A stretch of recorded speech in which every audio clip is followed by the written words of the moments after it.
Hey guys, and welcome back to the Tutorial Millennial channel. In this video, I'm going to be showing you how to remove either your Reels or your IGTV from your feed.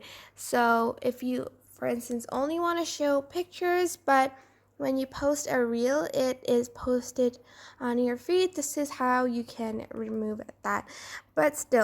But you will still have your IGTV video and your Reel.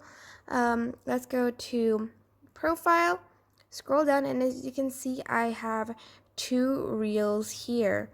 And I'm just going to select on one of them, and I am just going to select on these three dots on the top right corner.